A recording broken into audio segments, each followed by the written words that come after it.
a apresentação para esse webinário. Thank you. Thank you all so much. I am very delighted to be here, and thank you to Cielo for and ABEC for the invitation.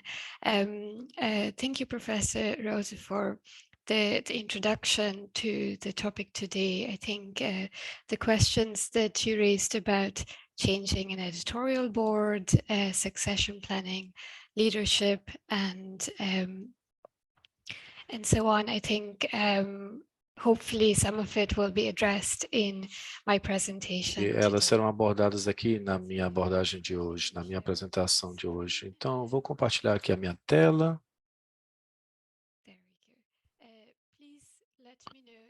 Por gentileza, me informe se vocês não conseguem ver, se estão tendo dificuldade de ouvir, se eu estou falando baixo demais. Antes de nós entrarmos na apresentação, eu gostaria de falar um pouquinho sobre mim, me apresentar.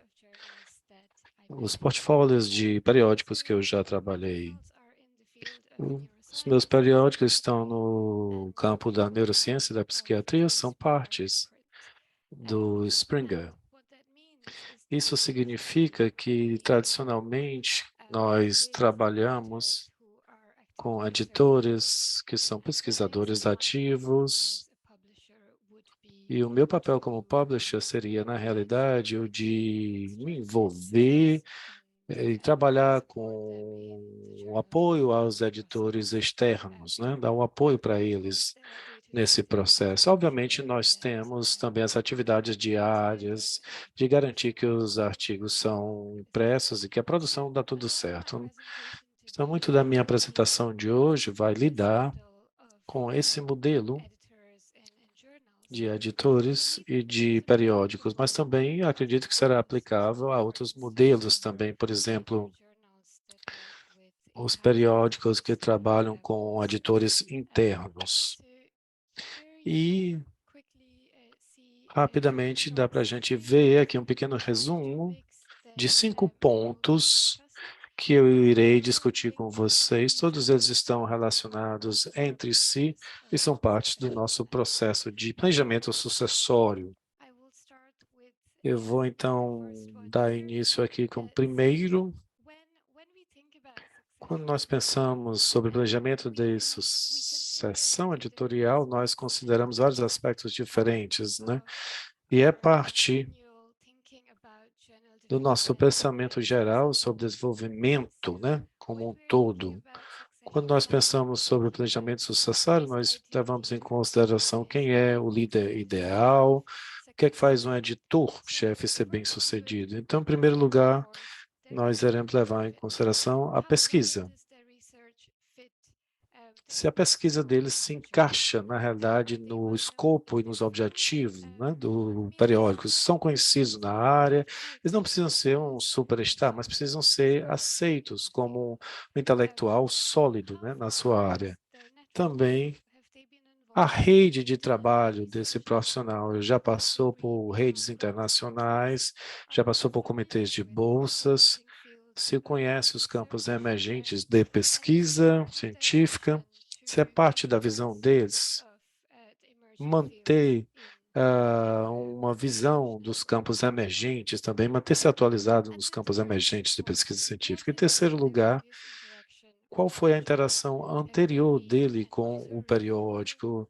Um autor, um revisor, um membro do conselho editorial. Nós queremos saber se essa pessoa, de fato, tem compromisso, está comprometido com o periódico. E o quarto é o desenvolvimento da comunidade, né? O jornal existe para isso, né? É para a comunidade. Então, eles têm, de fato, uma paixão pelo apoio à pesquisa, né?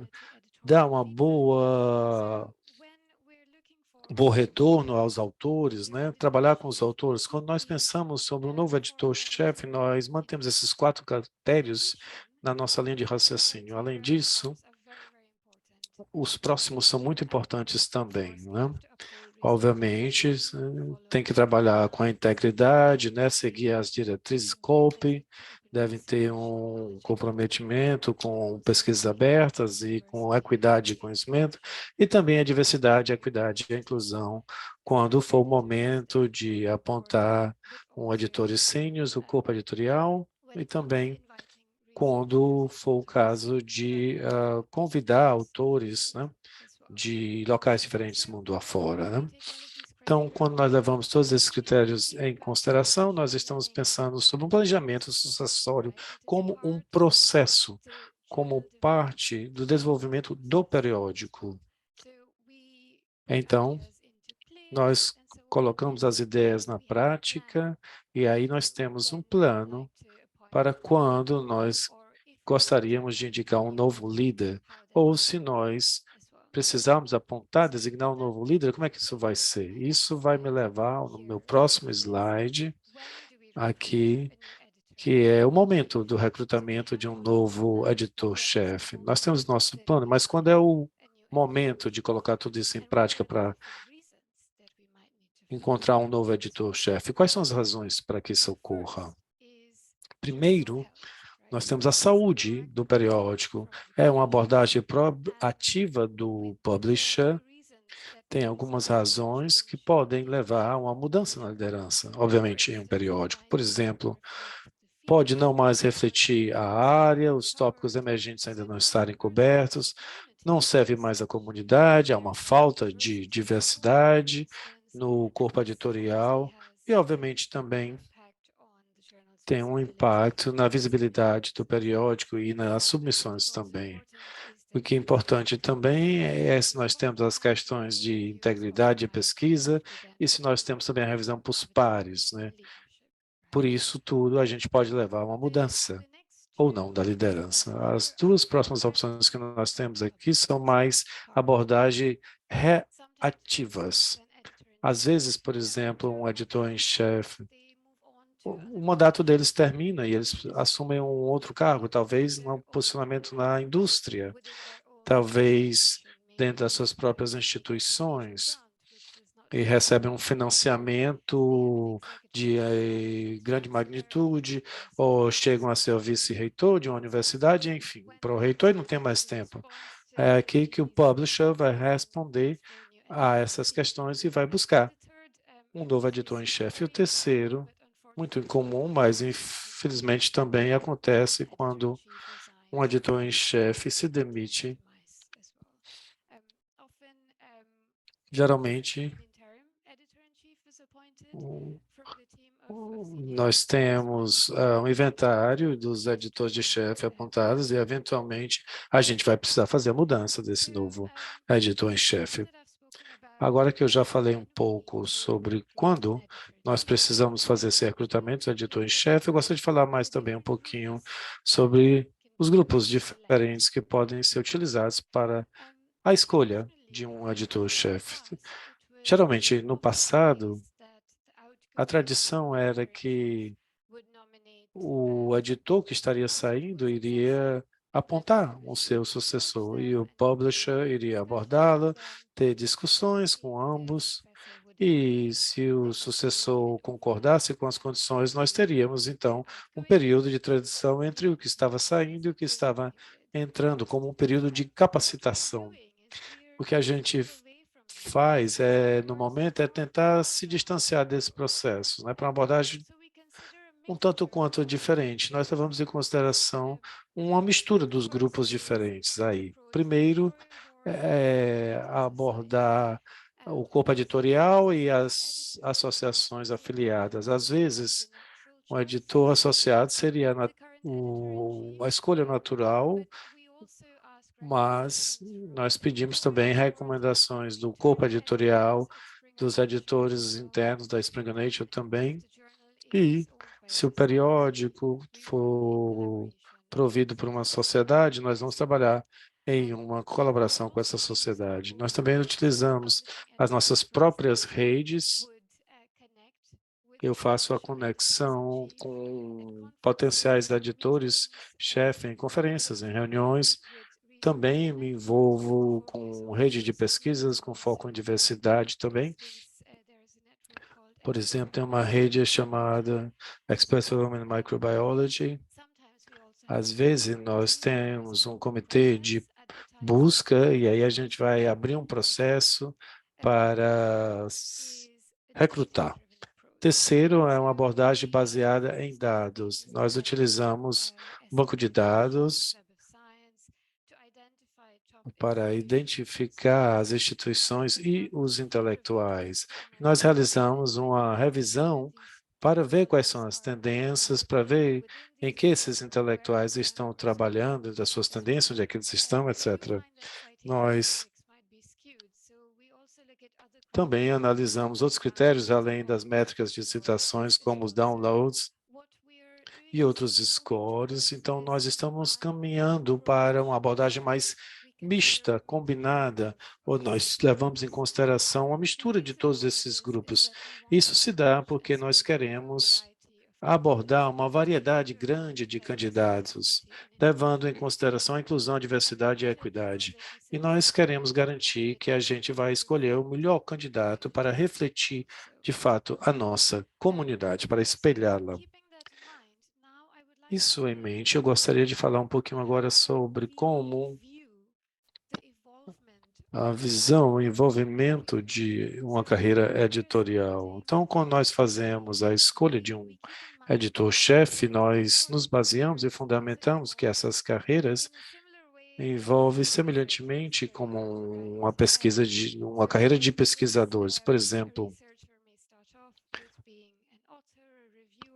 pode ser um autor, um revisor do periódico, e aí pode se tornar um pesquisador sênior, um editor júnior, e esse editor júnior vai ser um especialista na área que vai trabalhar defendendo o periódico, e alguns deles pode se tornar um professor sênior e, ao mesmo tempo, talvez pode liderar uma equipe de editores no nosso periódico. Então, na realidade, nós buscamos editores-chefes que estejam nesses dois últimos blocos aqui, porque nós acreditamos que têm experiências liderando equipes, compartilhando conhecimento e criando visão para o seu laboratório ou para o seu periódico também. São habilidades que, na realidade, são transferíveis, certamente, né? Quando nós falamos sobre planejamento sucessório, nós buscamos engajar líderes, editores, desde o início das suas carreiras e fazer uma transição para um papel de liderança também. E também queremos ver se houve um engajamento deles com o periódico em fase diferente das suas carreiras. Ou seja, seria na perspectiva de que eles crescessem para um papel de editoria e talvez para a liderança da editoria. Estou falando muito sobre liderança aqui, porque para um editor-chefe, a liderar uma equipe é uma habilidade muito importante. É quase como se fosse um executivo. Isso também é refletido em termos novos que nós estamos utilizando. Por exemplo, no nosso portfólio de neurociência, alguns periódicos têm um editor-chefe, um editor executivo, etc, etc. Então, o tipo de editor-chefe que nós buscamos, de fato, é um que esteja comprometido e trabalhar com uma equipe diversa e internacional. É o último ponto da minha apresentação. É por isso que nós fazemos uma perspectiva de análise de editores e publishers como se fossem defensores do jornal, do periódico. Então, nós queremos construir uma equipe editorial diversa e global internacional. Isso ocorre porque, conjuntamente com o editor-chefe, o engajamento dos membros do conselho e dos outros editores também defendem bastante o nosso periódico. Eles utilizam suas próprias redes para atrair artigos de alta qualidade, obviamente de uma perspectiva bem global, bem diversa dos autores. Esse tipo de periódico é bastante representativo de muitos interesses diferentes, de um público diverso internacional também. E, organicamente, O periódico tem, obviamente, leitores muito amplos que podem impactar também a comunidade. Isso aumenta bastante. Isso é organicamente ligado aos artigos e submissões de alta qualidade, mas o mais importante é que se torne um periódico bem-sucedido para a comunidade, para o público. Eu vou parar por aqui, peço licença, mas gostaria de concluir dizendo que eu tentei dar aqui uma visão geral dos modelos diferentes, por que e como os novos editores-chefes são selecionados, bem como os critérios que são levados em consideração para a escolha de um novo editor-chefe.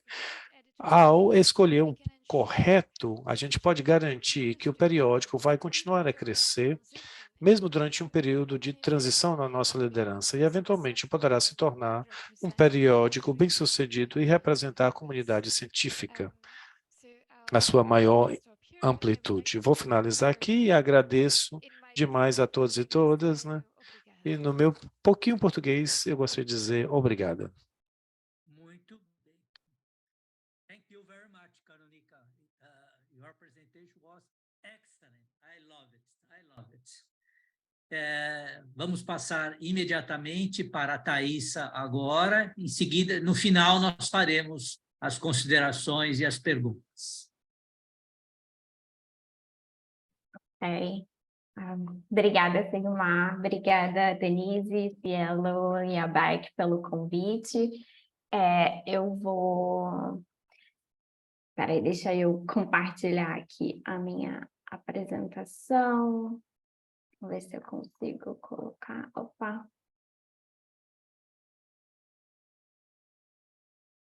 Tá tudo certinho? Está sim, Thaisa. Obrigada. Bom, bom dia a todo mundo, bom dia quem... obrigada pelo convite novamente.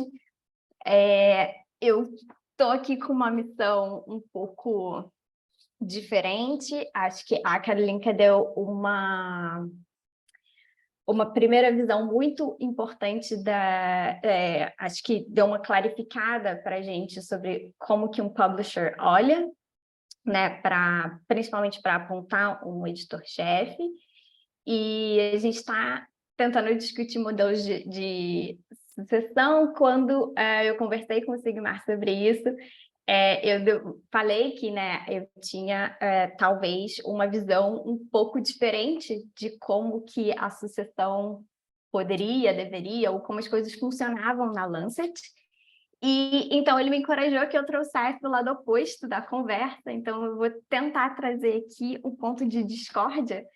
E como você pode ver pelo título da minha apresentação, eu vou tentar instigar vocês a pensarem: será que um editor com uma posição permanente ou de longuíssimo prazo é sempre uma má ideia?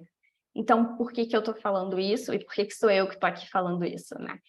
Então, só me apresentar rapidamente, eu sou a Thaisa, eu sou editora-chefe da Lancet Regional Health Americas, que é uma revista do grupo Lancet. Ela é uma revista bastante nova, ela foi lançada há 2 anos atrás.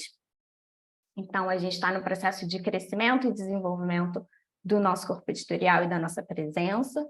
O foco da revista é, então, abarcar pesquisas que são feitas na e para as Américas, então um foco regional, tanto de importância quanto de desenvolvimento da pesquisa. É importante que elas sejam feitas para quem elas servem, dentro do nosso conceito.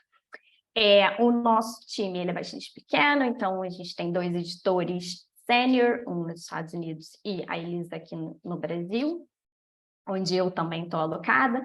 E eu respondo, então, para a nossa revista central em Londres, como a maioria de vocês deve conhecer. Situando a Lancet dentro da Elsevier, só para tentar trazer por que eu vou conversar um pouco sobre diferentes modelos editoriais, né? A Lancet, ela foi criada e foi por muitos anos uma revista independente, mas também já tem muitos anos, bom, é uma revista que a gente está completando 200 anos esse ano, então, foi por muitos anos independente, e também já tem muitos anos que ela foi adquirida pela Elsevier, que é uma gigante multinacional, uma editora que tem mais de 3.000 revistas dentro do seu portfólio.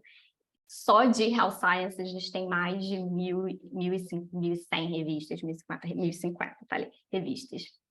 Então, tem uma diversidade muito grande de modelos editoriais acontecendo dentro da Elsevier, onde a gente está inserido.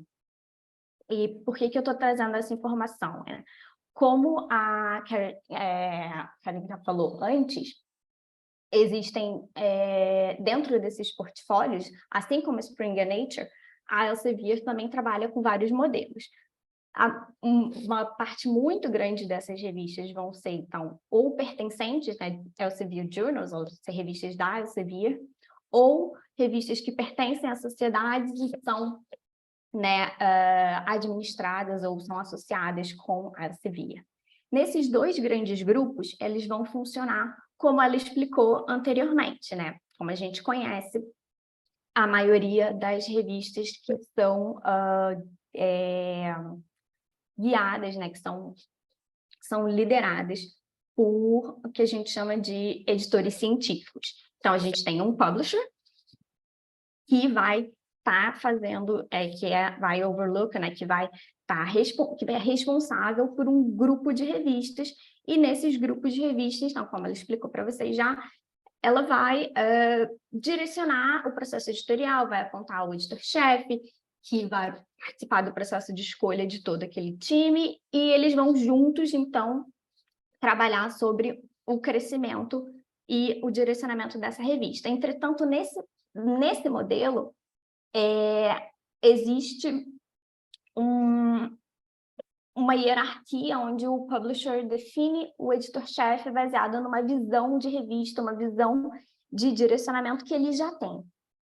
O que eu queria trazer para a nossa conversa, que eu acho que é onde eu posso contribuir, é um modelo que a gente funciona na Cell Press e no grupo Lancet, e, como a Karolinska falou, também na Nature, no grupo Nature. E é um modelo de in-house editorial team. Então, nesse modelo que a gente vai conversar, todo o time editorial, ele faz parte da editora. Então, a gente não está mais falando de editores científicos ou de researchers, né, de pessoas, de acadêmicos, editores acadêmicos, que estão trabalhando em parceria com o publisher. A gente está falando de editores científicos puramente. E por que esse é um modelo interessante? Então, eu vou usar o meu próprio exemplo muitas vezes, né? Então,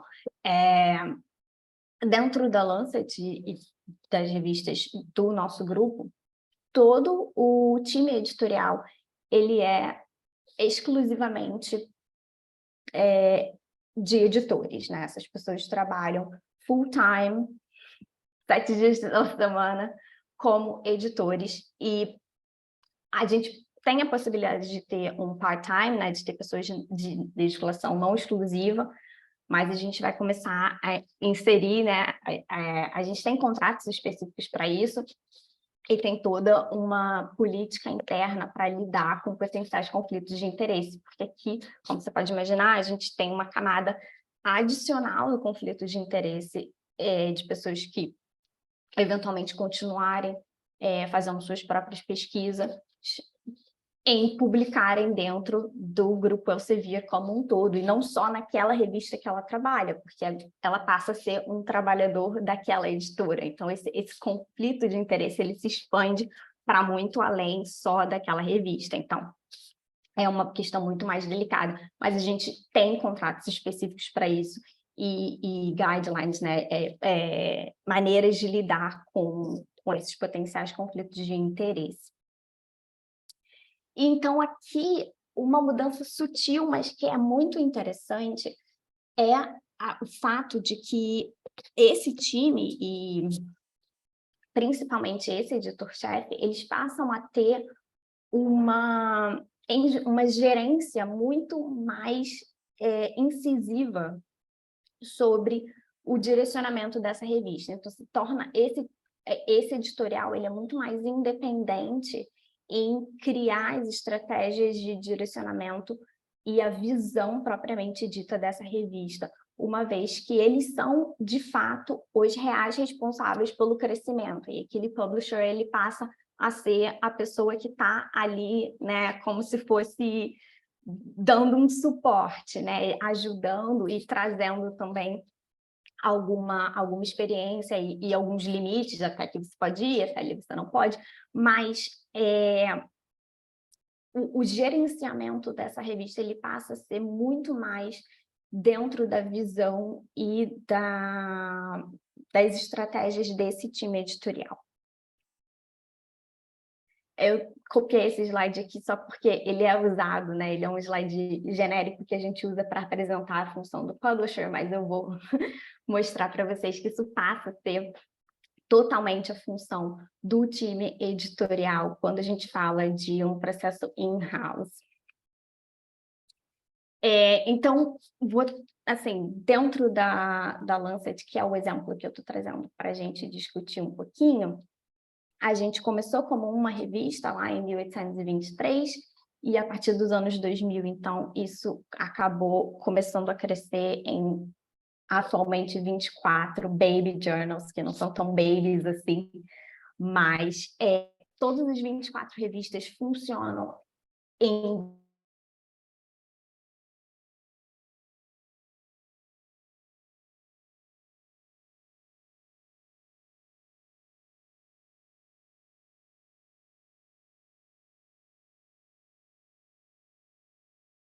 do mesmo modelo que eu expliquei, onde todo o seu time editorial, ele é contratado, né? Eles são editores profissionais, não editores científicos, como a gente está mais acostumado a ver.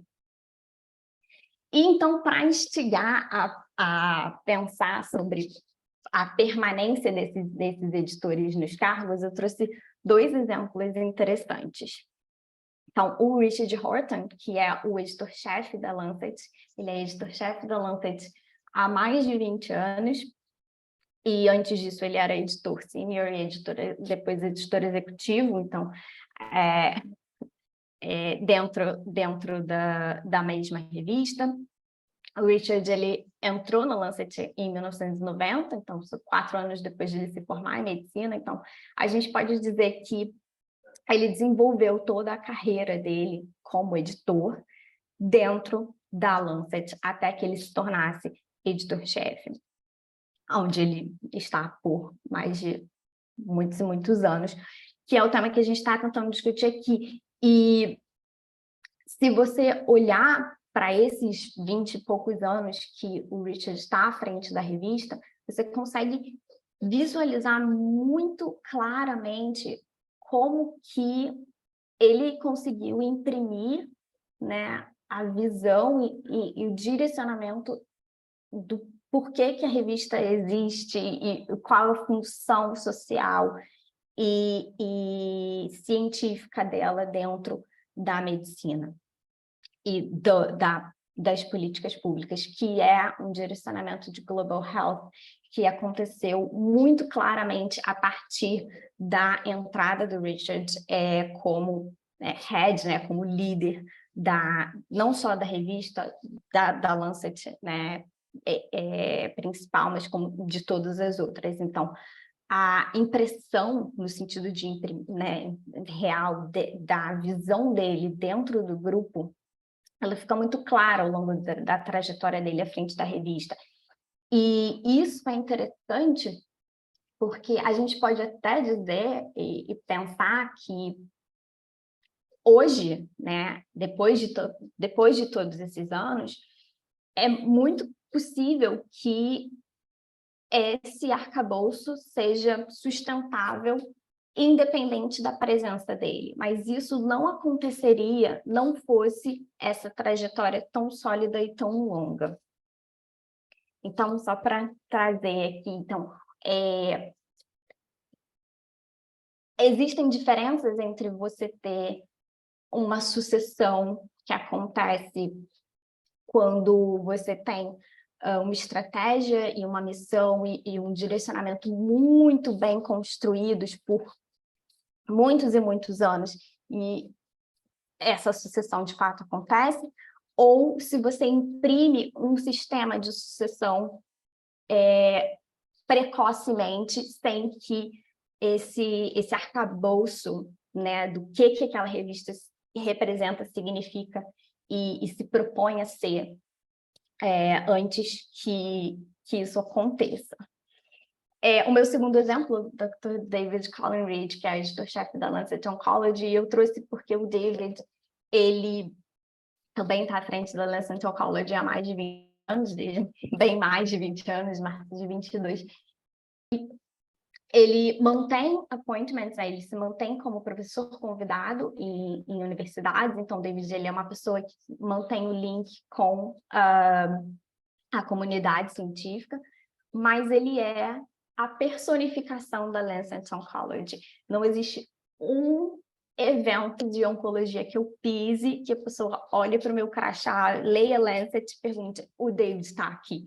Então, ele traz com ele junto esse alinhamento de... Então, e isso pode ser muito interessante para a construção da reputação da sua revista através da reputação daquela pessoa que está à frente dela e que constrói essa solidificação como referência. Então, dentro do nosso grupo, a construção do editor-chefe, ela é uma construção de referência. Então, a ideia é que aquela seja a pessoa que é a referência dentro daquele tema associado àquela revista.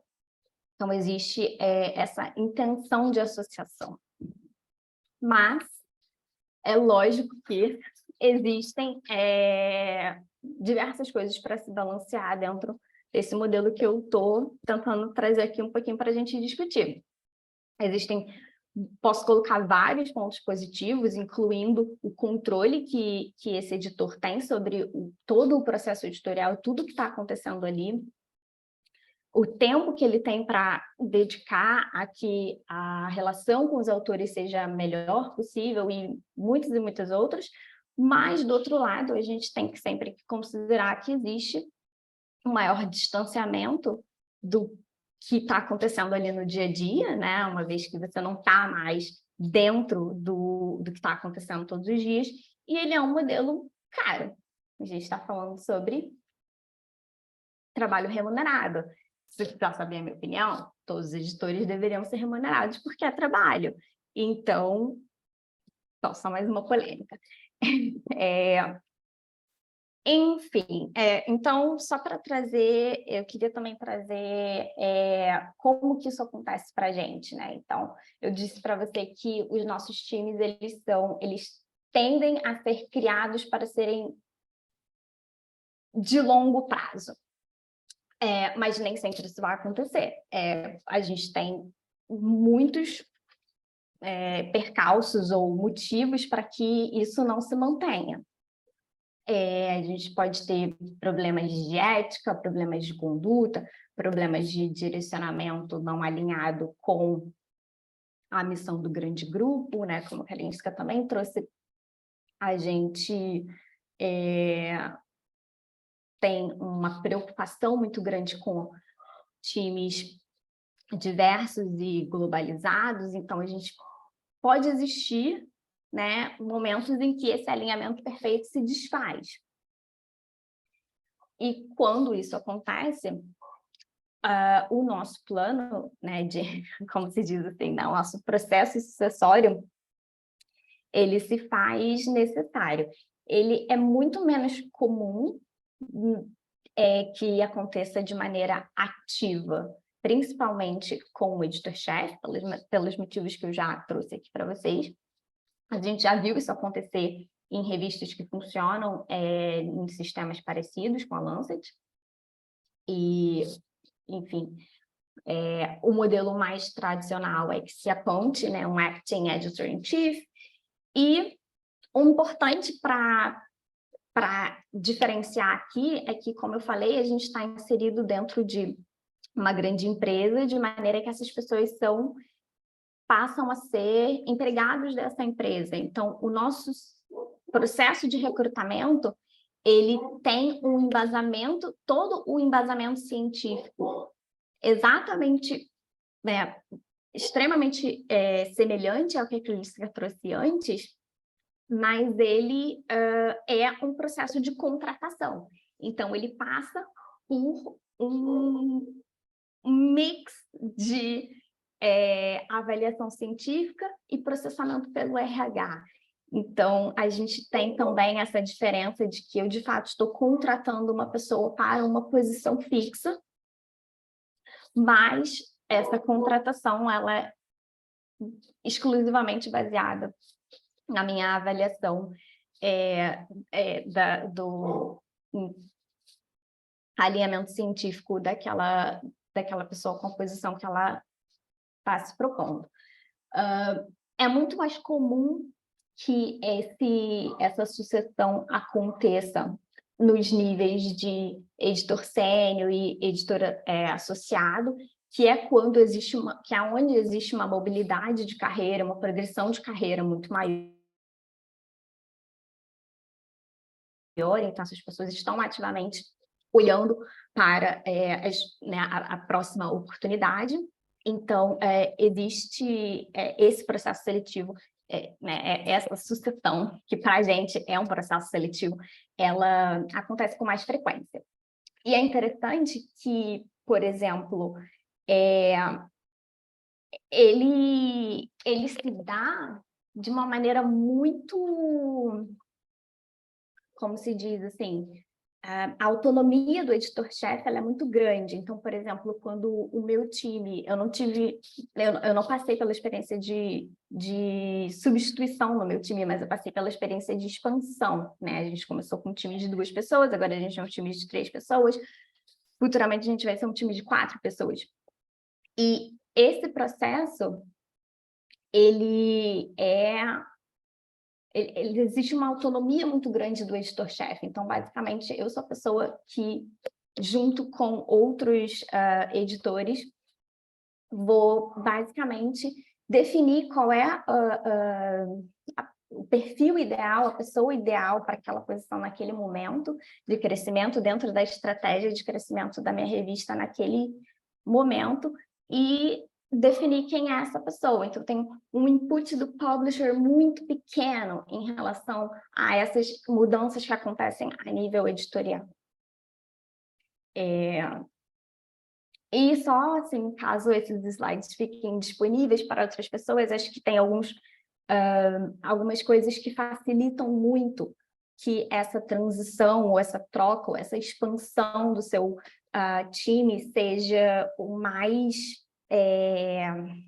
menos destrutivo possível, ou o mais fácil que dá para ser, né? Então, como eu comentei, o quão mais sólido e definido tiver a missão e a estratégia de crescimento e direcionamento, o porquê da existência daquela revista naquele momento, naquele setor, por que isso é importante, quem você está servindo, científica e socialmente, se isso estiver muito claro, como eu comentei, que acho que isso está muito claro para a Lancet, isso vai se sobrepor à existência da figura daquele editor-chefe. Então, quanto melhor tiver isso definido, mais fácil vai ser que essa substituição ocorra de uma maneira mais sem grandes problemas. E em níveis mais operacionais, que é o nosso dia a dia, é extremamente importante que todo o processo de decisão seja extremamente transparente, documentado e seguindo todos os guidelines que a gente já conhece, guidelines internacionais. E quanto mais operacionalizado isso tiver, e principalmente quanto mais transparente isso tiver, essa pessoa que está vindo e que vai pegar esse caminhão já em andamento, né? Uma analogia bem boba, mas assim, Se tem um manual de instrução, né, está tudo ali, ela consegue, então, rapidamente entender como que esse caminhão estava funcionando e manter ele na pista. Então, é muito importante que todo o funcionamento da sua revista seja muito bem documentado e muito alinhado entre os times crescem, mas quando isso caminha em alinhamento, é muito mais fácil que você ou substitua ou inclua novas pessoas. E treinamento principalmente porque a gente também é um formador de novos editores, então essas pessoas vêm de exposições pequenas ou às vezes de exposições nenhumas ao processo editorial, e é muito importante então que a gente tenha ferramentas para treinar a futura geração de editores-chefes que vem por aí. Então, não só a Elsevier, a Springer Nature, a Wiley, todas as grandes editoras, elas têm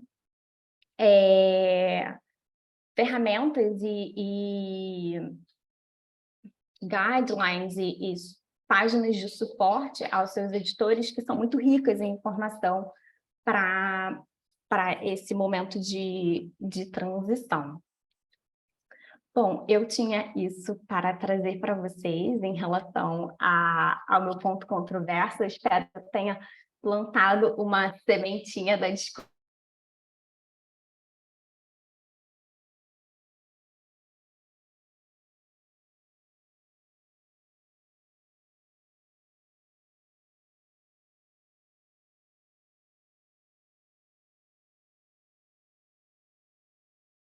Que nós vamos ter que discutir no final. E agora, já passando imediatamente a palavra para o Ricardo, para que ele faça a apresentação dele. Olá, bom dia a todos. Antes de eu... Já vou compartilhando minha tela, inicialmente. Vamos lá.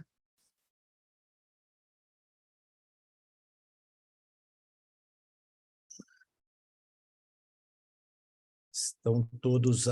Só queria saber se vocês estão... Ainda não entrou na forma apresentação, Ricardo. Ainda não, é verdade, tem razão. Ué. Opa, agora sim. Foi. Então tá jóia, pessoal. Muito bom dia a todos. Primeiro, queria agradecer novamente o convite, Sigmar, o pessoal da ABEC e do Cielo. Fazer 3 pontos iniciais que eu acho importante, antes de começar diretamente no tópico. E quero parabenizar o Cielo pelos 25 anos e também pela ABEC por essa junção de trabalho que vocês fazem. E deixar aqui meu depoimento, na verdade, que eu acho que quem é editor, quem de alguma forma está envolvido com editoração científica no Brasil, tem que agradecer ao Cielo e à ABEC. Essas 2 instituições foram absolutamente a chave para mudar a face do processo de publicação e editoração dentro do Brasil. Eu não tenho dúvida alguma disso, eu tenho certeza que qualquer pessoa que teve contato com essas 2 instituições e tiveram que trabalhar junto e trabalhar nos seus periódicos, sabe muito bem disso. Então, parabéns ao Cielo e parabéns também à ABEC. Queria também, primeiro, deixar claro que eu não falo pela Wiley. Aqui vocês vão ver uma apresentação diferente. E como eu falo, minha cabeça está girando aqui depois dessas 2 apresentações, porque eu acho que vocês acertaram absolutamente na mosca nos convites que fizeram, porque foram 2 apresentações brilhantes, com pontos de vista, não é discórdia, não, Thaís, na verdade, são ideias e todas elas válidas, o importante é que todas elas, seja qual você adotar, seja bem feita, né? Então, eu acredito e vejo dessa forma. E, para mim, sobrou fazer uma coisa que eu acho que vai complementar bem, de certa forma, tudo que vocês falaram, porque eu vou falar de um periódico especificamente, de um processo pontual, de uma situação que, de certa forma, vocês 2 tocaram. Eu até fiz uma anotação aqui da Caronica, ela comentou, ela falou 2 palavras que eu acho fundamental, eu queria falar isso antes de começar propriamente dito. E a Thaís, de certa forma, na verdade, todos os 3 comentários, 3 palavras-chave que eu considero para mim, vocês comentaram. A primeira é que eu acho que no editor em chefe ele não tem que ser chefe, ele tem que ser líder. Isso ficou muito claro E foi assim que começou a apresentação da Canonica. A outra coisa é que eu sempre falo quem conhece das minhas apresentações da ABEC, eu sempre uso essa palavra, commitment. Você tem que estar comprometido com o periódico, você não pode aceitar esse tipo de trabalho se você não estiver comprometido com ele integralmente. Esse grau de comprometimento, ele tem que ser muito importante e tem que ser chave nesse processo. E por último, que é a palavra que talvez não tenha sido mencionada, mas que ela estava embutida nas apresentações anteriores, é a questão da mentoria, o mentorship. Quer dizer, você como editor, você tem que trabalhar orientando, trabalhando junto, sendo um guia para os editores que trabalham com você e novas pessoas. Não só os editores, mas também revisores e daí por diante. Bom, dito isso, eu vou mostrar para vocês mais ou menos como é o processo aqui. Antes, eu só queria... deixa eu até mudar aqui o ponteiro. Eu queria passar para vocês um pouquinho de informação. Vou ser muito rápido nesses primeiros slides, ele vai ficar disponível para todos, mas só para contar a história e efetivamente como é o processo e por que ele é assim e qual que é a história que levou a isso. Primeiro, eu sou o editor-chefe da Annals of Applied Biology. Como vocês podem ver, é um periódico que está com 109, vai completar 110 anos. Ele foi criado em 1914, na verdade, como vocês podem ver, pelo que chamava, à época, Association of Economic Biologists, e que foi procurar a Cambridge University Press para fazer a publicação do primeiro fascículo e, por muito tempo, a publicação da Annals of Applied Biology. E aqui até coloquei um dado curioso na nossa história, que os primeiros 600 cópias impressas do primeiro fascículo foi pago em maio para a Cambridge University Press, para ela fazer a impressão, custou 240 libras e 9 pence. Então, aí dá uma ideia dessa... Nós estamos falando de mais de 100 anos atrás, dessa história. A partir de 2004, toda a parte de produção, marketing, venda, distribuição que é feita do periódico foi feito pela Blackwell Publishing. E, obviamente, até aí já tinha mudado, como vocês vão ver que alguns nomes mudaram, mas um detalhe importante, e aqui tem muito a ver com um aspecto que nas duas apresentações anteriores foi mencionado, que é o fato de que a Annals of Applied Biology é um periódico que pertence à Association of Applied Biologists. Ela não pertence à Wiley. A Wiley é o publisher do periódico. Então, que fique isso bem claro nesse momento. Obviamente que depois desse período ocorreram várias mudanças em relação ao que a gente hoje chama de Wiley, que foi adquirida para John Wiley Sons, depois era Wiley Blackwell durante muito tempo, foi inclusive na época que eu entrei na revista, e hoje a gente chama de Wiley. Rapidamente, essa informação aqui para vocês, que eu queria passar, só para mostrar essa dinâmica, isso aqui foi interessante, que foi um ano do centenário da revista. Nós publicamos vários trabalhos especiais, editoriais, e o editorial que abriu o ano foi esse aqui, feito pelos editores sêniores da revista, e aqui dá para mostrar mais ou menos como foi a dinâmica do número de artigos publicados por ano. Hoje nós estamos na média de 70 por ano, estamos mais ou menos aqui. Então, quer dizer, nós atingimos um patamar que nós consideramos adequado para as pretensões da revista. Queria também mais um pouquinho de informação do periódico, antes de falar propriamente do processo, é que toda a coleção da Annals, ela está disponível desde 2000 na Wiley Online Library. E o Annals of Applied Biology ele se enquadra dentro da categoria do Web of Science em Agriculture Multidisciplinary. E um detalhe também que é bastante importante aqui, e muito discutido, é a questão da característica do periódico. Ele é um subscription journal. Nós não temos taxa alguma para publicação. Um artigo, ele sendo aceito, ele é publicado sem taxa, tá certo? Então, e além disso, tem uma que aí é por descrição do editor-chefe em associação com os outros editores, a gente pode, obviamente, tornar vários dos artigos na forma de free access. Normalmente, o primeiro fascículo do ano é free access inteirinho. Óbvio que isso em concordância com a Wiley. Mas mesmo assim, muitas vezes ao longo do ano nós percebemos alguma coisa que tem um interesse em particular para a nossa comunidade, visto que o nosso periódico ele é voltado para a agricultura, é Applied Biology, mas é bem voltado na área da agricultura, da forma mais ampla possível. Então, às vezes, a gente tem essa conversa, e nunca me foi negado, por exemplo, chegar e falar, olha, esse artigo aqui eu gostaria que fosse feito free access, ou open access, e eles fazem sem problema algum.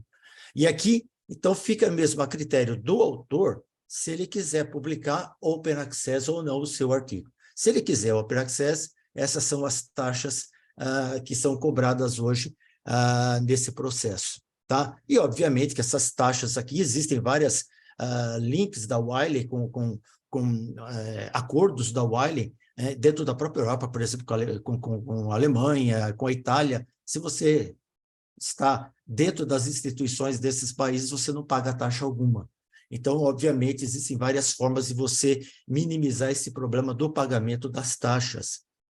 Além daquelas todas as outras que a gente já conhece dentro do processo da publicação aberta. E agora, falando para encerrar, antes de começar a falar propriamente do nosso processo nessa revista, falar um pouquinho da Association of Applied Biologists, porque, na verdade, é ela que detém a revista, que tem a revista desde o seu início. Ela também publicava um outro periódico, que eu fui um dos criadores, e que agora foi vendido para a Wiley, e tem também o Plant Biotechnology Journal.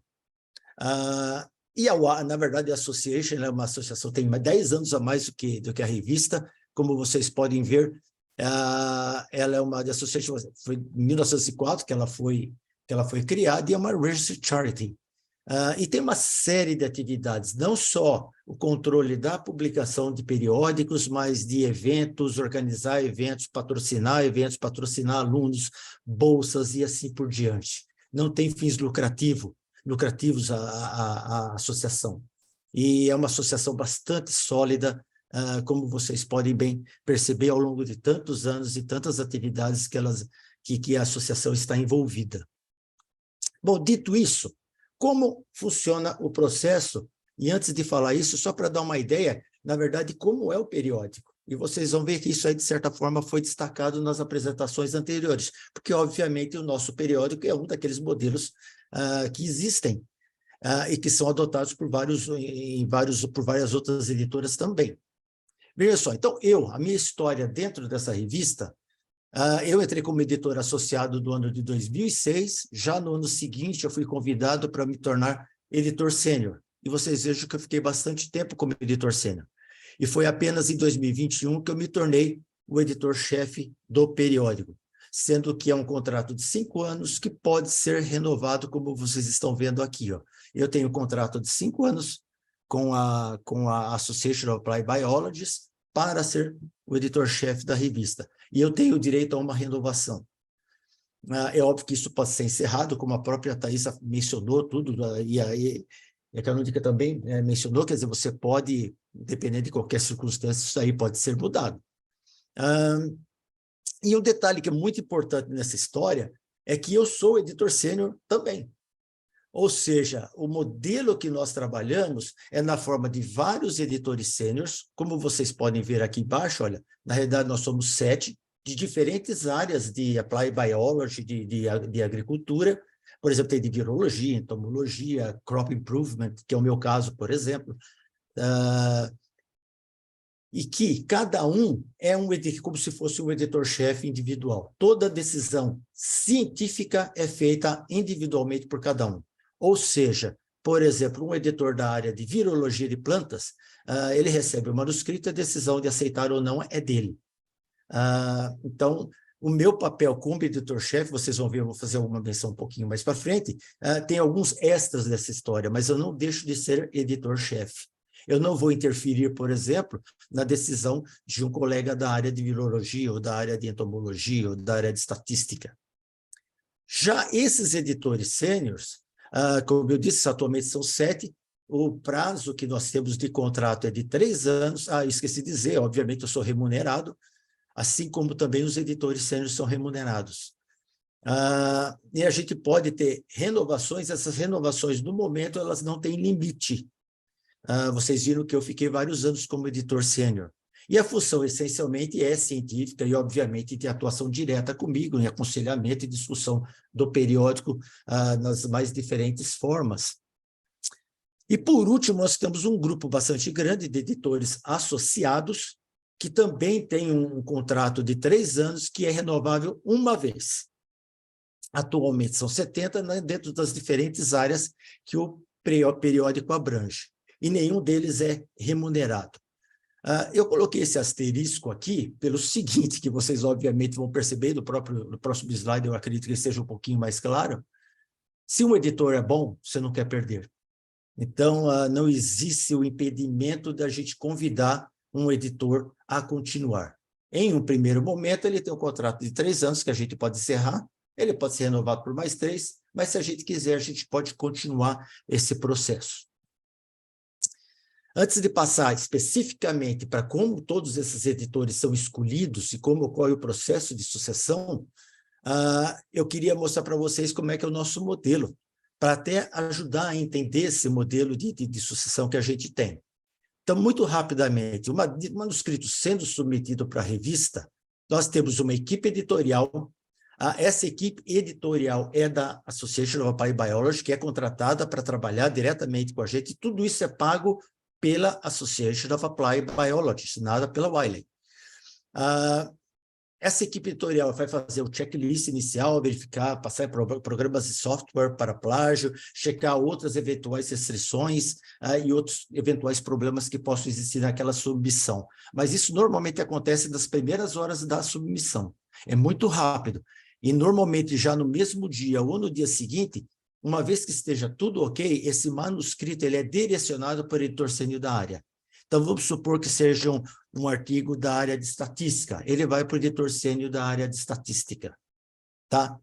Este editor sênior, ele aí, então, tem 2 possibilidades, mas as 2 são precedidas de uma coisa. O editor sênior, ele olha, obviamente, aquela submissão e ele verifica o potencial ou não, ou se existem alguns outros problemas do ponto de vista científico, que, obviamente, possa ter passado naturalmente por uma equipe editorial que checa mais a questão formal da submissão. Então, ele pode olhar e, de repente, achar que aquilo lá não interessa ou não deve ser continuado o processo. Então, tem 2 possibilidades. A primeira é que ele acha que não vamos seguir o processo de avaliação e ele direciona para um dos editores associados que trabalha diretamente com ele, que vai fazer todo o processo de condução da avaliação desse manuscrito. Tá? Então, procurar revisores, tudo isso é feito pelo editor associado, que uma vez tendo o resultado, recomenda para o editor sênior, e o editor sênior toma a decisão revisar, rejeitar, aceitar, assim por diante. E o outro caminho é ele imediatamente rejeitar aquele manuscrito, o que a gente chama de immediate rejection ou desk rejection. E aqui é um detalhe, eu sempre chamo muita atenção, porque eu acho que muito editor usa a palavra errada. A gente tem a tendência de falar rejeitar. Muitas vezes, e eu faço muito disso como editor sênior, eu declino de continuar o processo, porque muitas vezes eu olho um manuscrito direto, como editor sênior, eu estou exatamente nesse ponto aqui, e eu viro e falo, olha, isso aqui não é uma coisa que interessa para a revista, ou o artigo está fora do escopo. Isso não é uma avaliação de mérito. Então, eu não posso, da minha concepção, rejeitar alguma coisa se eu não tenho uma avaliação de mérito. Então, eu declino de continuar. Então, eu informo muito bem na minha carta decisória para os autores que eu estou declinando por tais razões.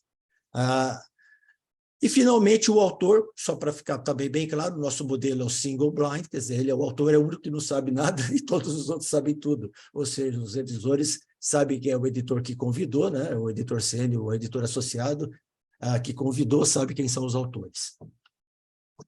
E agora, ao que realmente interessa, eu vou tentar manter o tempo aqui. O modelo de sucessão, a forma como ele foi feita, até 2015, seguia mais ou menos um modelo que já foi comentado, que era uma discussão entre os próprios membros do corpo editorial e a AB, e por comum achava, alguém tem interesse em assumir, e aí discutia e assumia como editor-chefe. A partir do de 2015, o último, que foi o último editor escolhido desta forma, um processo mudou.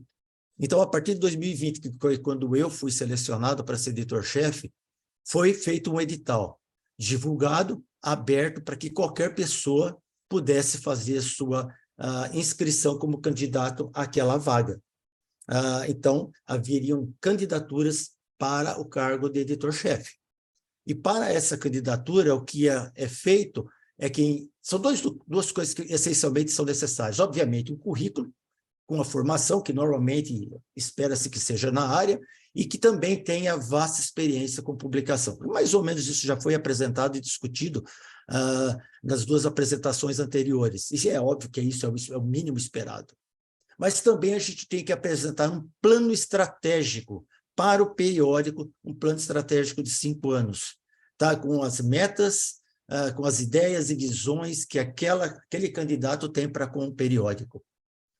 Uma vez feito isso e passando esse estágio, entra no processo de análise por entrevista, ou seja, todos os candidatos foram entrevistados e nessa entrevista algumas pessoas participaram. As duas principais, o Publication Officer da Association of Applied Biologists, representando a sociedade, e também um manager, Publication Manager da Wiley.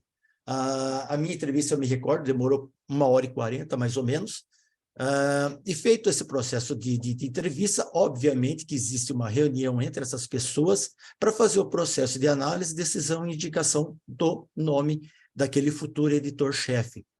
O nome que é escolhido, ele é indicado, então, pelo Publication Officer da associação ao Conselho da Association of Applied Biology, que, então, discute, vota, decide e indica o editor-chefe.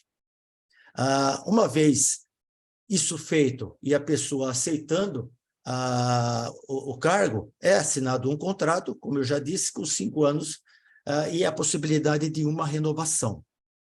Um detalhe interessante aqui, que ficou no finalzinho, no último slide, a Thaisa mencionou, de certa forma, que quando o editor-chefe é selecionado, já nesse novo modelo, isso aconteceu comigo, o processo foi na primeira parte do ano, anterior ao meu início.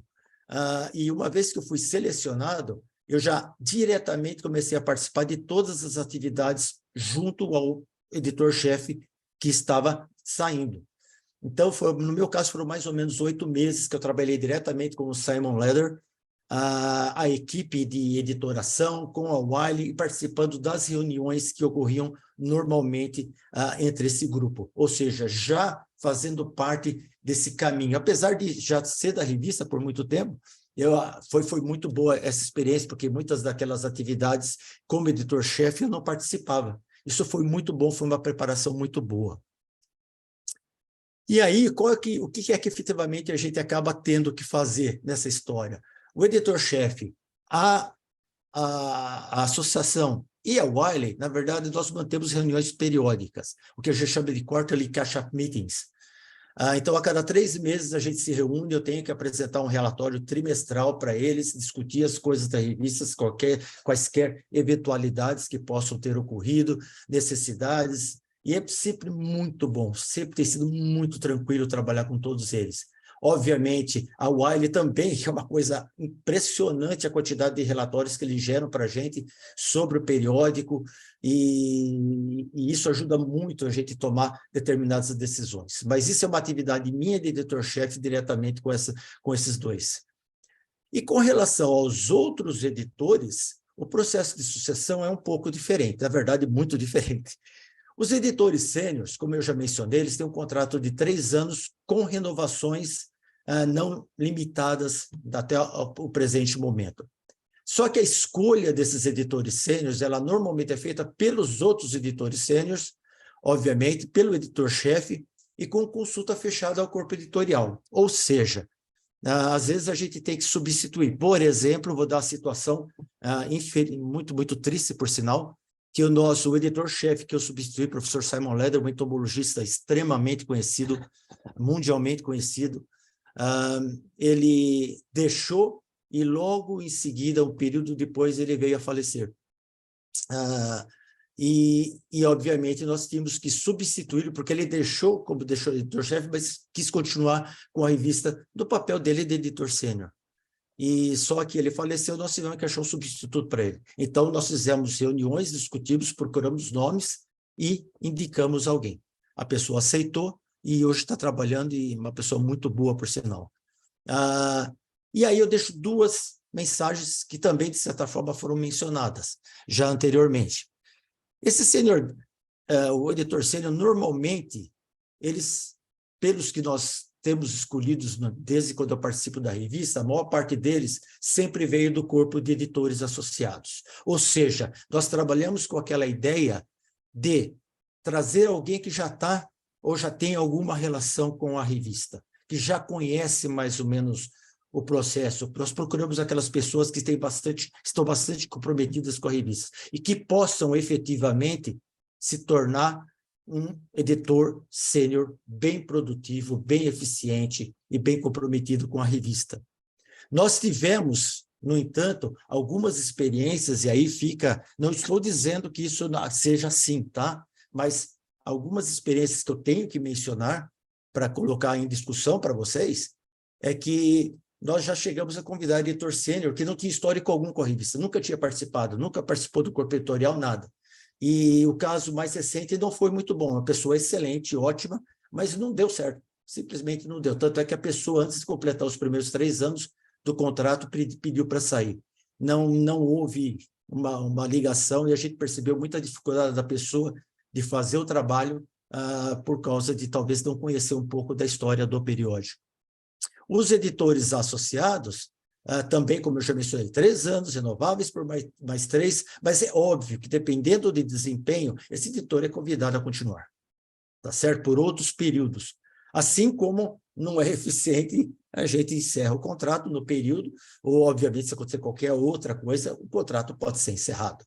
Tá? Isso aqui, e os convidados a serem editores associados, saem do corpo de editores sêniores. Somos nós. Não existe, nem no editor sênior, nem no editor associado, a influência da Wiley. Obviamente que ela participa, sabe o que está acontecendo, dá suas opiniões, mas a decisão é única e exclusiva do editor-chefe, dos editores sêniores e da Association of Applied Biologists. E aí eu termino, obviamente, com aquilo que a gente acha importante, que é o comprometimento. Sem comprometimento, não adianta aquele periódico, não vai ter sucesso. Tá certo? A eficiência desse corpo que trabalha em conjunto, com uma boa liderança, com uma boa mentoria, eu acho que a coisa funciona e funciona bem. E, obviamente, isso respeitando as ideias do que o periódico se propõe, quais são os nossos planos estratégicos, qual é a nossa missão como periódico. E as pessoas têm que entender e trabalhar nessa ideia. Não significa necessariamente que a gente nunca possa mudar algumas coisas. Tudo se ajusta porque o mundo evolui, as pessoas evoluem, as situações mudam. Mas eu acho que isso é absolutamente fundamental. Isso é uma coisa que a gente exige com relação ao corpo editorial da Annals of Applied Biology. E aqui é a reprodução do que vocês divulgaram, e aí a Thaísa vai ficar meio preocupada, porque eu coloquei aqui, o editor deve ficar perene no cargo, não deve ficar perene no cargo. Como eu falei, não é crítica alguma, muitíssimo pelo contrário. São modelos que funcionam, e se funciona da forma como ela mostrou 2 exemplos muito claros, maravilhoso, tá certo? Eu acho que dentro do modelo que a gente tem, eu, por exemplo, já falei que eu não quero nem sequer renovar o meu primeiro contrato. Adoro, é uma atividade que eu fui premiado, fui abençoado de poder fazer.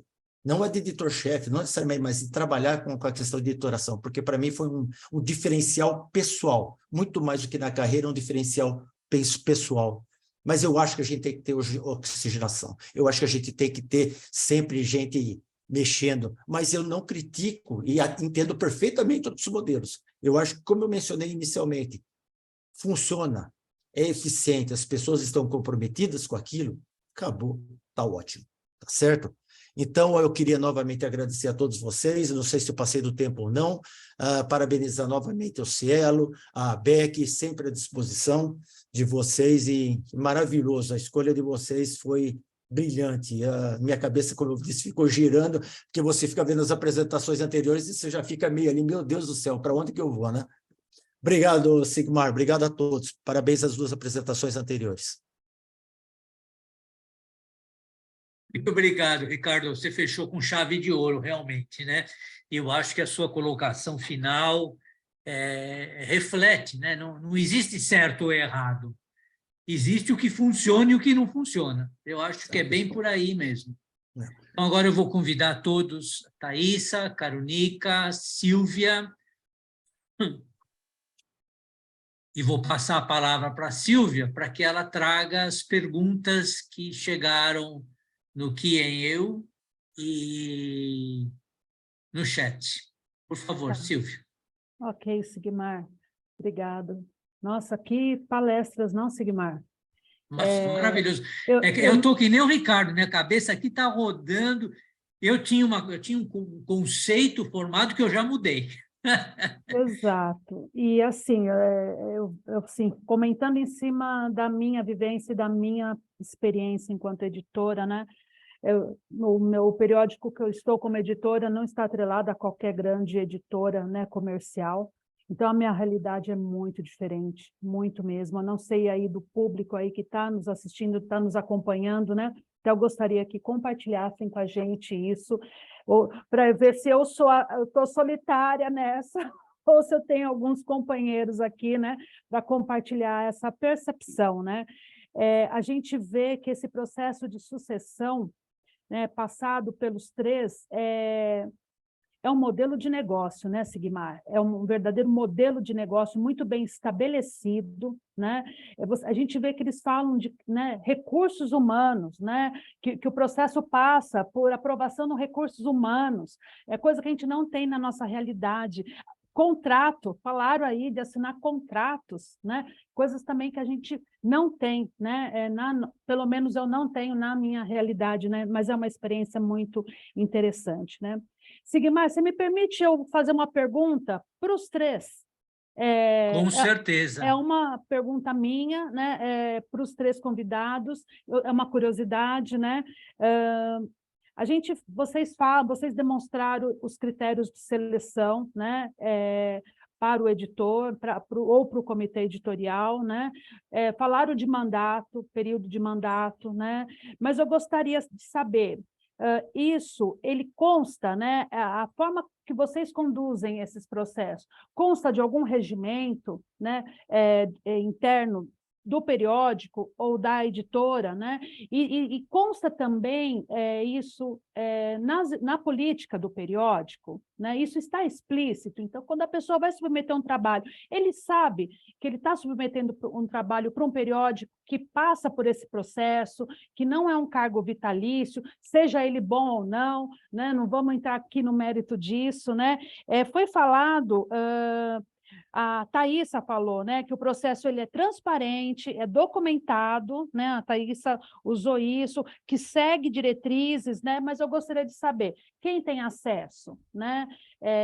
Como que isso é compartilhado. Então, se vocês pudessem compartilhar comigo, pelo menos, né? Não sei se isso vai interessar a todos, como isso é feito, né? Porque eu entendo que passa a fazer parte do desenvolvimento do periódico, isso. Ele está dentro desse desenvolvimento do periódico, né? E aí, falando, sendo, no caso, Arquivos do Instituto Biológico, o periódico que eu estou ligado, pertencente à Cielo Brasil, né? A gente sabe que o Abel Packer vem com esse discurso, né? Dos periódicos apresentar um desenvolvimento, né? Para os próximos anos, né, dos seus periódicos. Então, eu entendo que a gente também vai ter que começar a falar disso. Então, eu queria saber de vocês, se tem e aonde está.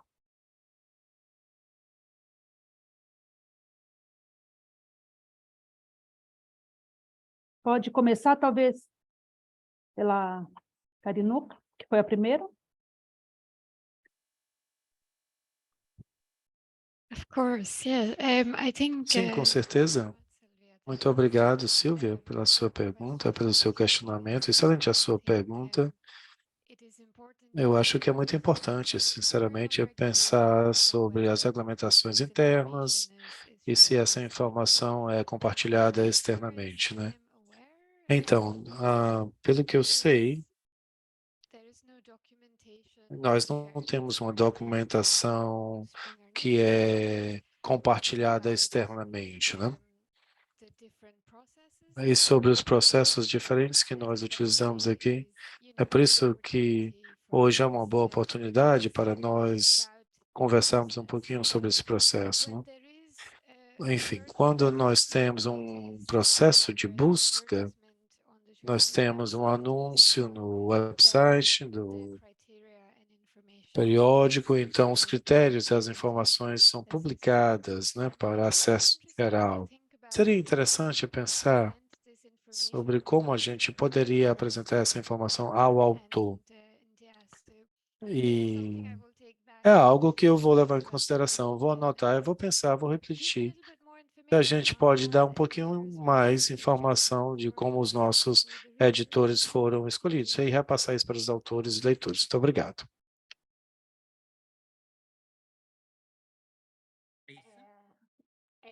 Obrigada, Silvia.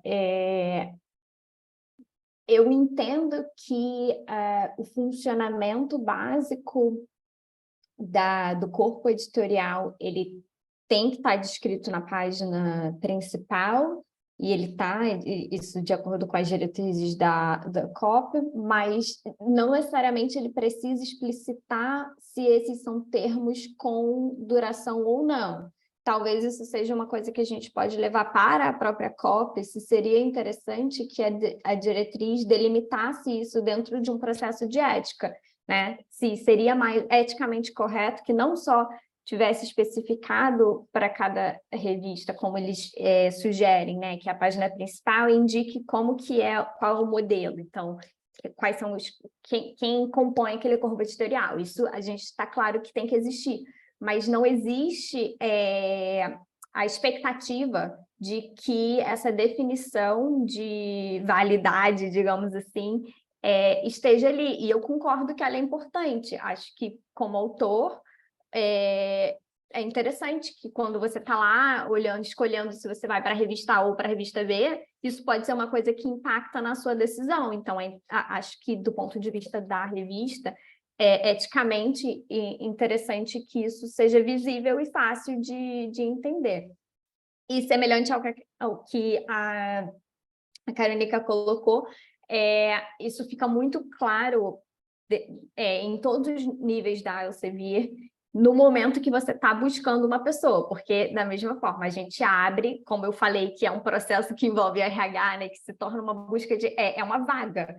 Então, você tem uma abertura formal de uma vaga, com toda a descrição, e aí sim você tem a definição de que se aquilo é um contrato longo, se é um contrato com um fixed term, né, que tem um prazo de validade, tudo isso está perfeitamente claro quando essa vaga existe a ser preenchida. Mas são duas coisas diferentes, eu acho, e acho que a gente está, talvez, pecando na primeira, do meu ponto de vista. Até essa é uma pergunta minha para o Ricardo, porque você falou que vocês não fazem esse processo de abertura, né? Você não... As suas vagas de senior editor, elas não são abertas para a comunidade, elas são um regimento interno. Isso é uma diferença interessante também para a gente, né? Isso mesmo, Thaisa.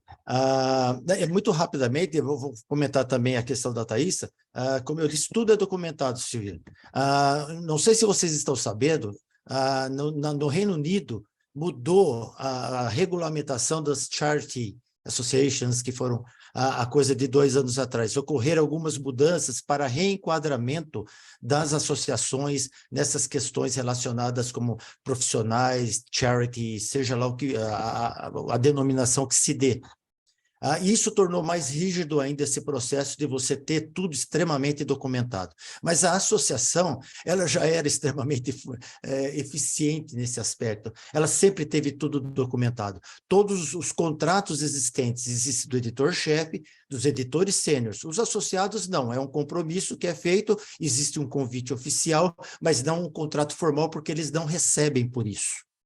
Então, isso tudo tem que estar claro. Então, tudo isso ele é discutido, é decidido pela Association of Applied Biologists. A Wiley toma parte nisso? Não. A Wiley, ela tem conhecimento, ela sabe do processo e ela pode opinar, mas ela não decide necessariamente. mas é tudo uma coisa muito... Ela funciona muito bem.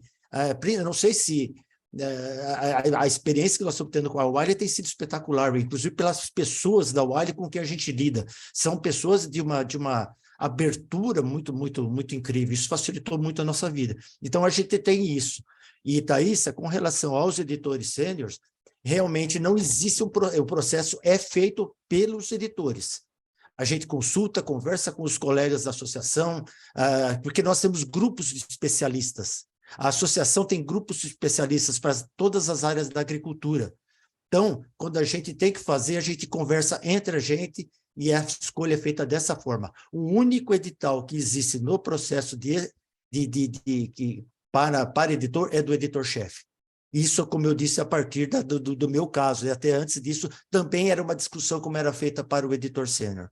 Então, mas foi muito fácil também escolher os editores sêniores, chefe, porque a gente via naturalmente, o Simon, você vai, fica você. Então, nunca houve nenhum tipo de problema.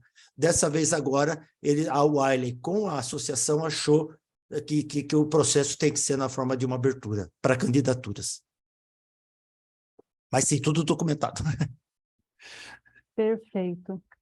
Vou para uma pergunta aqui, Sigmar, da Fernanda Oliveto, e ela direcionou para o Ricardo a pergunta, mas se as demais...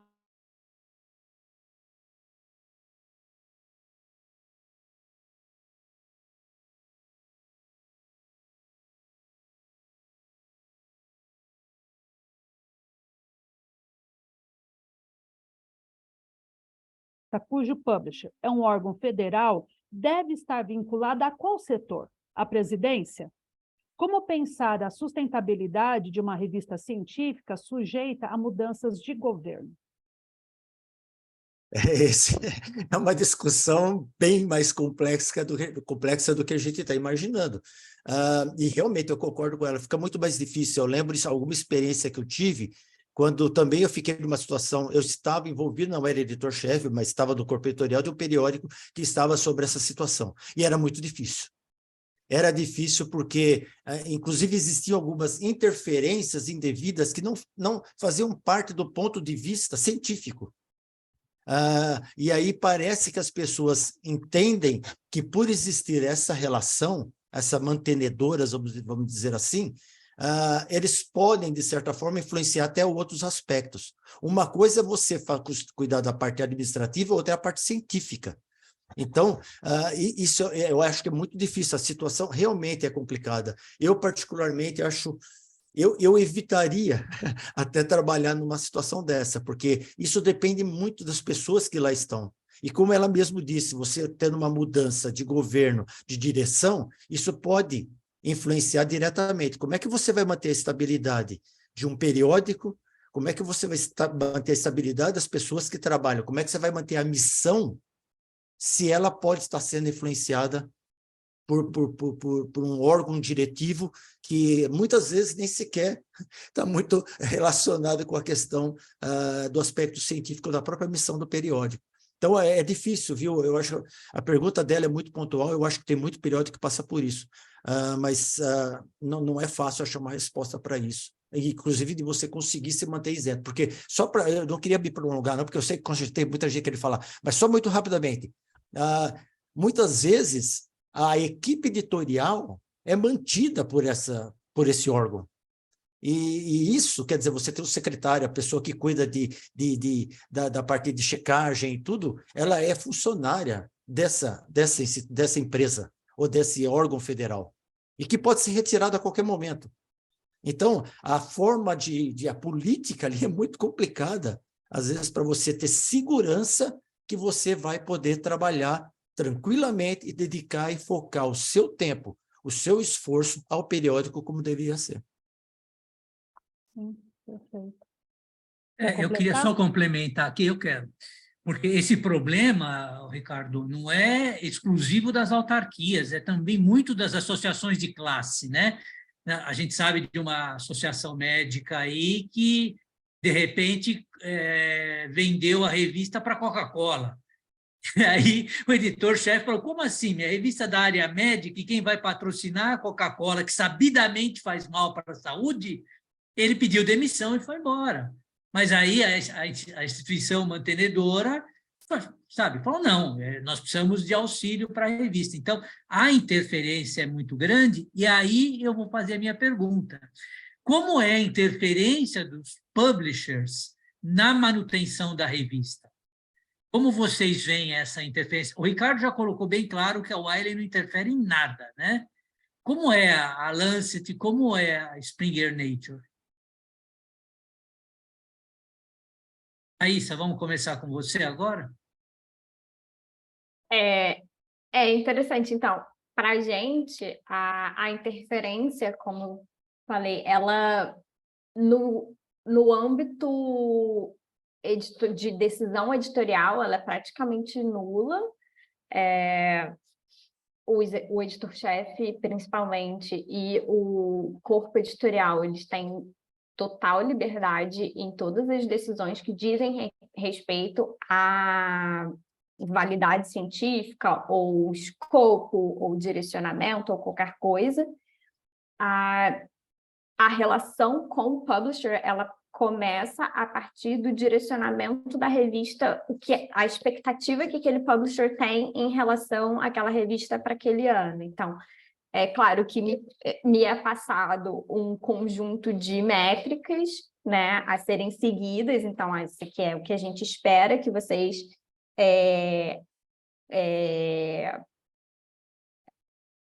consigam, né, trazer ao longo do ano. Então, a gente espera, no nosso caso, que é uma revista recente, então a gente tem métricas associadas, a gente avalia muito a nossa presença, né, o quanto que a gente tem de downloads em quais países e quanto que a gente está conseguindo expandir a visibilidade da revista. Então, a gente tem várias métricas associadas ao crescimento e existe uma expectativa do publisher a quanto que a gente vai, né, avançar ao longo daquele ano, em termos de artigos publicados, em termos de expansão de autoria e diversificação de autoria, que é uma coisa muito importante para a gente, e que para eles é visto como mercado, e para a gente é visto como quem a gente está servindo em termos de autor.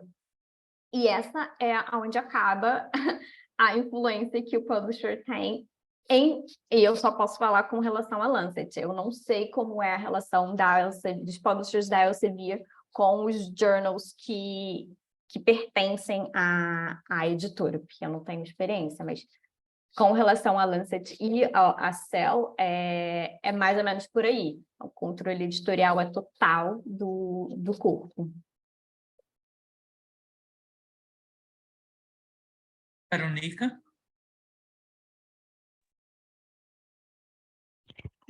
Yes, I think that's Muito obrigado. Excelente a sua pergunta. E eu só vou repetir aqui as palavras que a Thais disse, assina embaixo, né? Nós temos independência editorial, obviamente, em relação aos artigos, à ciência, etc. Particularmente, isso é muito importante para nós, né, como publishers. A ciência em primeiro lugar, sempre, né? E isso posto, o tipo de conversas que nós temos com os nossos editores externos, como Springer, como o modelo da Springer, e nós temos os editores externos, como a Thais diz, é focar no desenvolvimento do periódico. Então, nós analisamos os dados que nós temos, quando nós falamos sobre citações, etc., e nós trabalhamos conjuntamente com os editores para identificar áreas de crescimento em assuntos de tópicos específicos e pessoais e pessoalmente. Posso lhe dizer que é a melhor parte da relação com os editores, pelo menos para mim, porque é aqui que você começa a pensar sobre inovação e colaboração. É isso. Você quer comentar alguma coisa? Muito rapidinho mesmo agora. É perfeito os comentários anteriores, e só para deixar mais, talvez até mais claro ainda, a Wiley, ela tem uma participação direta em tudo o que acontece.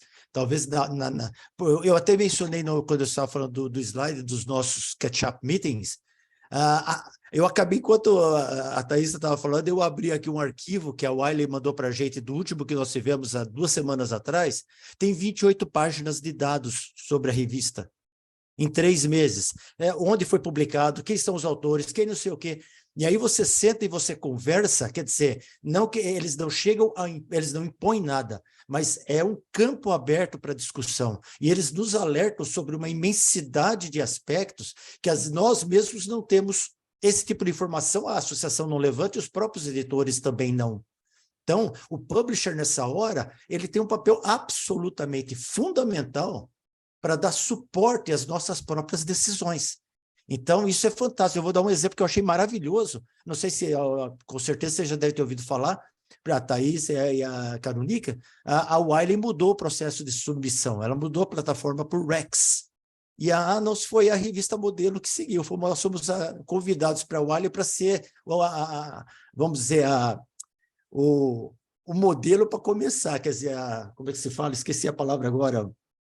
A vítima, sei lá, alguma coisa, para começar. Então, vamos testar com você. Vocês topam? Topamos. Foi fantástico. Reuniões semanais, testando o sistema até verificar. Foi ótimo. Esse tipo de suporte que o publisher dá é impressionante. É uma coisa que muda e tranquiliza muito mais o trabalho da gente. Era isso. Obrigado. Muito bem. Só ressaltar aqui que a Elisa, né, que é editora sênior da Thaís, está acompanhando a gente aí também na rede aí. Muito obrigado por estar presente, viu, Elisa?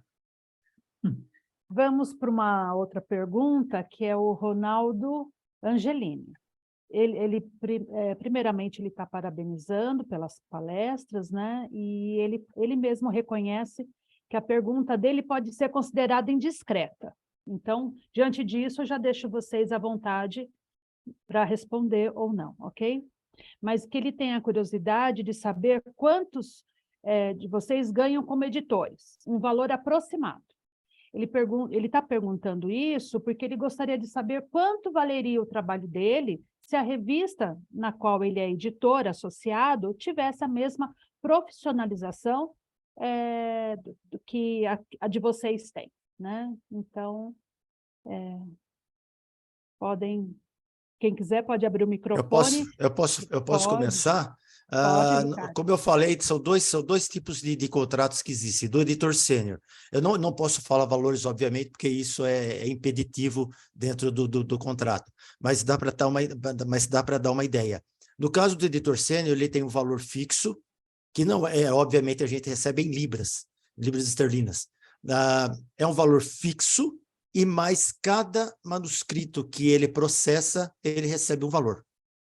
Então, esse é o modelo que a gente tem. Mas não é nada que não dá para viver disso, esqueça. No caso da nossa revista, é um valor para ajudar a gente a manter essa relação com a revista por causa da demanda, que é uma coisa louca. Editor, 365 dias por ano, não há folga, não há nada. Quer dizer, é por isso que eu falei, você tem que estipular aquilo como uma prioridade sua. E no caso do editor-chefe, eu tenho um salário fixo. O salário fixo é um valor, por sinal, essa foi uma outra coisa interessante da associação, quando ela mudou o processo. No meu último ano, quando eu fui selecionado, naqueles 8 meses, tudo que eu fiquei, que eu acompanhei o editor-chefe, durante aquele ano, eles já me deram o salário do editor-chefe. E aí no ano seguinte, normalmente, o salário. Mas também não é alguma coisa, mas é maior que o do editor sênior, mesmo que eles façam centenas de manuscritos, o valor, obviamente, é maior. Mas também, de jeito nenhum, viver disso, porque o objetivo não é esse. Se eu tivesse que viver disso, esqueça, sem chance alguma. Mas é um valor que a vantagem, muitas vezes, eu estou prolongando de novo, mas a vantagem é que você tem outras coisas.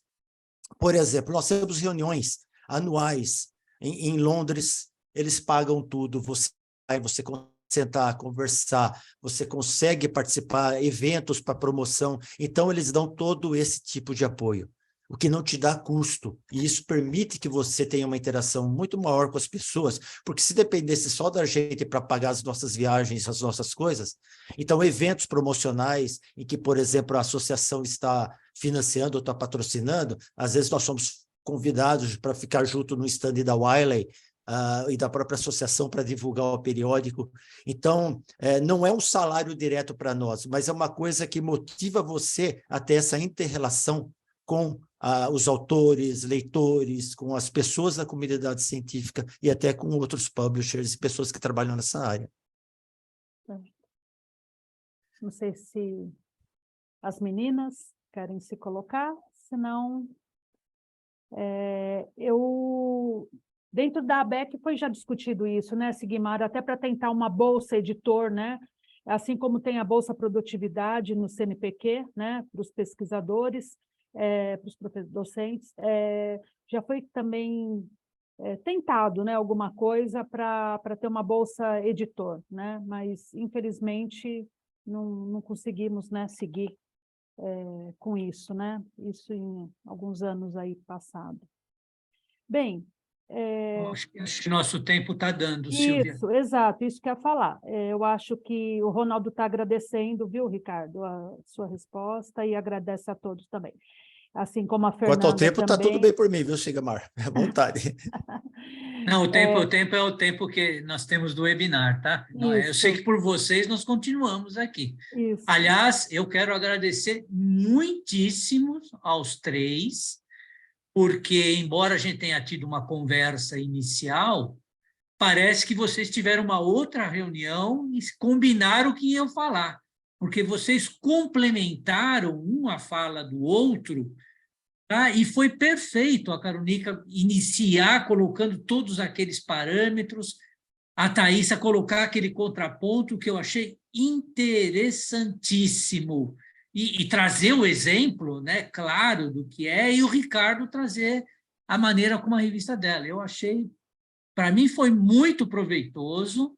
Eu já quero aproveitar para convidá-los vocês para a semana que vem. Vamos ouvir o que os editores Cielo têm a dizer, né, para ver o que nós, qual é a realidade do Brasil, porque nós trouxemos aqui uma realidade hoje que não é a realidade da grande maioria das revistas brasileiras, mas que aquilo que vocês apresentaram foi extremamente importante para embasar as tomadas de decisões dos periódicos brasileiros e latino-americanos. Então, eu quero agradecer muito. Eu aprendi muito, eu estou totalmente satisfeito, viu? Eu acho que vocês foram fantásticos, os três. Tenho certeza disso, foi mesmo. O pessoal está aqui todo agradecendo. E para a próxima semana, Sigmar, teremos não só o relato de periódicos aqui editados no Brasil, mas também da Argentina. Então, serão periódicos da Rede Cielo, né? Falando na próxima quinta-feira, no mesmo horário, tá, gente? Das 10 ao meio-dia, né? Teremos, então, 4 convidados aqui também compartilhando essas experiências, que eu também tenho certeza que vai ser tão bom quanto está sendo hoje, né? Vamos para o nosso momento de sorteio, Sigmar? Vamos Silvia, chamar? só saber se eles querem fazer uso da palavra para Sim, terminar. eu ia deixar depois, ok, mas perfeito. Você quer deixar para depois? Não, vamos Tanto fazer faz, agora, vamos porque assim fazer eles não agora. precisam ficar no sorteio. Isso, perfeito. Caronica, você quer fazer uso da palavra?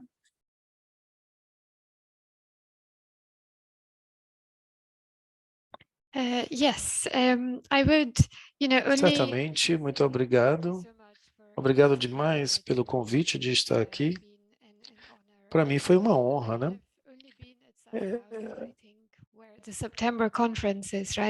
Eu tive já uma vez em São Paulo, somente uma vez, né?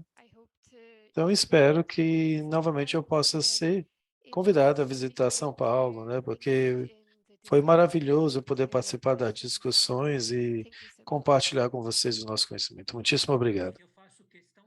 Caronica, absolutely. Next time you're in São Paulo, let's have a cup of coffee together with Mariana Biagioni, who was the person who contacted you, so we can have the opportunity to speak. Thais and Ricardo the same, to whom I have more constant contact. Thais? Só agradecer de novo, Sigmar, Silvia, Beck, a Cielo. Parabéns, a Cielo. pelos 25 anos, obrigada por escutar a gente, acho que foi muito produtivo, aprendi muito, foi ótimo, obrigada. E qualquer dúvida pode me mandar e-mail. Eu também só para agradecer novamente, Sigmar, a Silvia, o pessoal do Cielo, novamente parabenizar vocês, parabenizar em especial o Cielo pela celebração dos 25 anos, que virão outras décadas, e reenfatizar o que eu falei no início, do trabalho que vocês fazem para o bem, literalmente, da publicação no Brasil, da editoração no Brasil, e assim por diante. E agradecer a todos que participaram, as perguntas, e agradecer em especial também a Thaís e a Caronica. Uma honra trabalhar com vocês hoje aqui, puxa vida, como eu falei, minha cabeça, my head was spinning, foi completamente doido, a apresentação de vocês foram maravilhosas, que ótimo, foi ganhar na Mega Sena participar hoje aqui. Muito obrigado, parabéns a todos. Realmente, Muito ganhamos mesmo. Obrigada a todos. Obrigada também, eu também quero agradecer a Cielo ao convite, né, poder compartilhar esse momento juntamente aí com a Beck, com toda a equipe envolvida. Obrigada por tudo, viu? Quem está aí nos bastidores, conduzindo aqui para o efetivo sucesso, né, dessa nossa manhã, né? Na próxima semana eu estarei coordenando seminário, por isso que eu vou reiterar então o convite. Participem na próxima semana da parte 2 desse debate, dessa sessão de editores, tá? Vamos então, Sigmar, para o sorteio. Eu acredito que é o Roberto, que neste momento vai colaborar com a gente. Nós vamos ter alguns sorteios. O primeiro deles são 2 livros, as Memórias Críticas dos Eventos da ABEC Brasil, né? O sorteado, então, depois a Beck vai entrar em contato, pegar o endereço para remeter via correio para vocês esses 2 exemplares. Então, vamos para o primeiro sorteio, Roberto?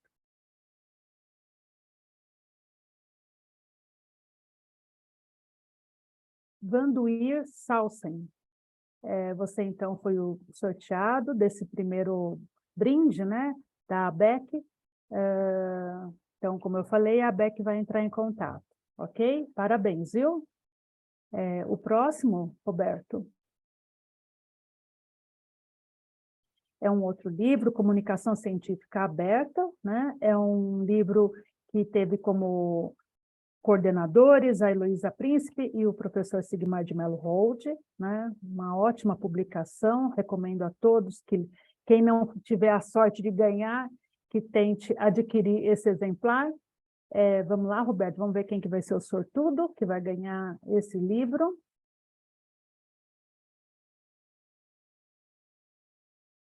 João Alberto Stefan Musberg. Parabéns. Silvia, só lembrando que essas obras estão em acesso aberto na página da BEC. No site Elas também podem ser consultadas no site da BEC. Da BEC, isso mesmo. Estão todas lá na aba de publicações, tá? Parabéns, João Alberto. E agora, eu acredito que esse é o nosso último sorteio, que é o tópico sobre dados abertos para editores científicos. Também um tema altamente relevante para nós editores. Vamos ver quem que vai ser o sortudo ou a sortuda que vai levar esse exemplar. Roberta Pozzuto, essa eu conheço, PUC Campinas. Parabéns, Roberta. Parabéns a todos que ganharam, a Beck vai entrar em contato. Obrigado pela presença de todos aqui nessa manhã, que foi extremamente produtiva, com informações riquíssimas, que tenho certeza que todos aqui irão aproveitar muito o conhecimento compartilhado por vocês aqui hoje, tá?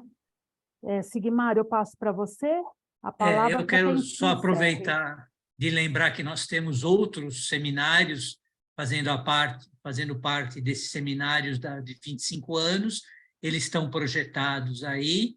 Eu quero agradecer mais uma vez a parceria e amizade, né, da Silvia, que a gente trabalha junto já há muito tempo, e é uma parceria sempre que eu prezo muito, e tenho muita honra de estar junto com ela.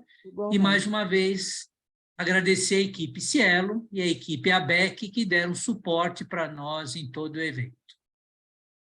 E com isso, eu declaro encerrado esse webinário, lembrando do webinário da semana que vem, dia 25 de maio. Um bom dia a todos, que os nossos corações se esquentem. O que está fazendo frio aqui no Brasil? Não sei como é que a Caronica está lá em Amsterdã, mas aqui nós estamos com bastante frio. Bom dia a todos.